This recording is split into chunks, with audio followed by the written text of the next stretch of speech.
Friends, இன்னைக்கு நம்ம biscuit வச்சு ஒரு ஸ்வீட் பேடா செய்ய போகிறோம். இன்னைக்கு நம்ம ஸ்டவ்வில் யூஸ் பண்ண போகிறது இல்லை, வீட்டில் இருக்கிற பொருளை வச்சு சிம்பிளாக இந்த ஸ்வீட் பேடா செய்ய போகிறோம். இதுக்கு நான் ஒரு மாரி பிஸ்கெட் சின்ன பேக்கெட், அதாவது ஒரு 12 பிஸ்கெட்டு 10 பிஸ்கெட் வரும், அந்த பேக்கெட் எடுத்துருக்கிறேன். இதுக்கு தேவையானது 2 டேபிள் ஸ்பூனுக்கு பால் எடுத்திருக்கோம். 2 டேபிள் ஸ்பூன் கொப்பரையை மேலே இருக்க ஸ்கின் எடுத்துட்டு மிக்ஸி ஜாரில் பவுடர் பண்ணி வச்சுருக்கோம்.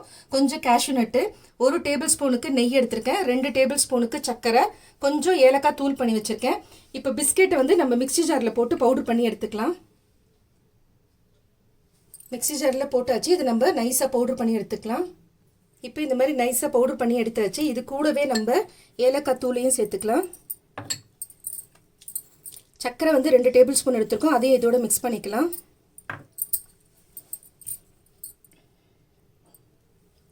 இதோட இந்த ட்ரை கோகோனட் பவுடரையும் சேர்த்துக்கலாம். ஃபஸ்ட்டு இதை மிக்சியில் திரும்ப ஒரு ஓட்டி எடுத்துடலாம்.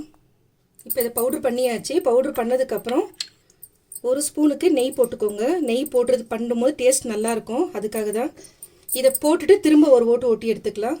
இப்போ நெய் போட்டு அரைச்சி எடுத்தாச்சு. இப்போ மிக்சிங் பவுலில் இந்த பவுடரை கொட்டிக்கலாம்.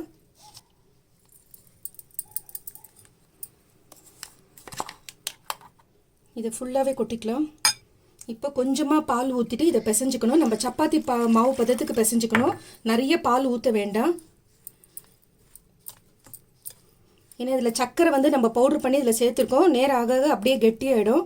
இது ரெடி பண்ணிவிட்டு இம்மிடியேட்டாக நம்ம உருண்டை பிடிக்கணும். இந்த மாதிரி நல்லா கலந்து விட்டுட்டு பிசைஞ்சிக்கோங்க.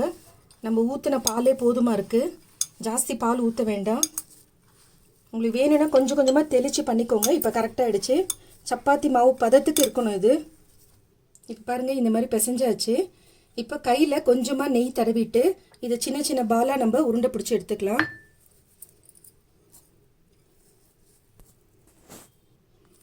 பாருங்கள், இந்த மாதிரி உருண்டை எடுத்துட்டு நல்லா கையில் நல்லா பால் ஷேப்புக்கு எடுத்துகிட்டு வாங்க. ஸ்வீட் கடையில் சாப்பிட்ற பேடா மாதிரி இருக்கும். இது நீங்கள் பிஸ்கெட்டில் பண்ணீங்கன்னு சொல்லிட்டு யாரும் சொல்ல முடியாது. இந்த மாதிரி செஞ்சுட்டு ஜஸ்ட் இப்படி ஒரு ப்ரெஸ் பண்ணுங்கள்.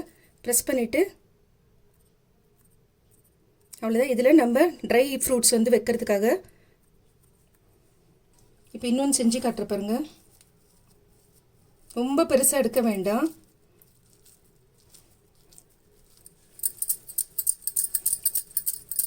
இந்த மாதிரி ரவுண்டு பண்ணிவிட்டு ஜஸ்ட் அப்படியே ப்ரெஸ் பண்ணுங்கள், போதும்.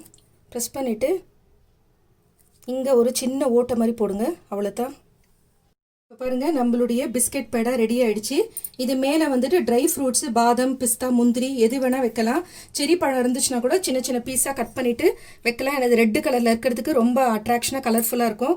இப்போ காலேஜ் ஸ்கூல்ஸ்லலாம் நோ ஃபயர்னு சொல்லிட்டு காம்படிஷன்லாம் வச்சாங்கன்னா கூட நீங்கள் இந்த மாதிரி வீட்டில் மிக்ஸி ஜாரில் பவுடர் பண்ணி ஆஃபீஸ்க்கு எடுத்துன்னு போயிட்டு கூட நீங்கள் அந்த மாதிரி ரெடி பண்ணலாம். ஒரு 5 மினிட்ஸ் தான் இது ரெடி பண்ணுறதுக்கு. இது நீங்கள் பிஸ்கெட்டில் பண்ணிங்கன்னு யாராலையும் சொல்ல முடியாது, பேடா டேஸ்ட்டுக்கு இருக்குது. நம்மளுடைய பிஸ்கெட் பேடா ரெடி ஆகிடுச்சு ஃப்ரெண்ட்ஸ். இதே மெத்தடில் செஞ்சு பாருங்கள். குழந்தைங்க ரொம்ப விரும்பி லைக் பண்ணி சாப்பிடுவாங்க. பிடிச்சிருந்தா லைக் பண்ணுங்கள். புதுசாக பார்க்குறவங்களா இருந்தால் சப்ஸ்கிரைப் பண்ணுங்கள். மறக்காமல் பெல் ஐக்கானை ப்ரெஸ் பண்ணுங்கள். அப்போ தான் நான் போடுற வீடியோ உடனுக்குடன் நோட்டிஃபிகேஷனில் வரும்.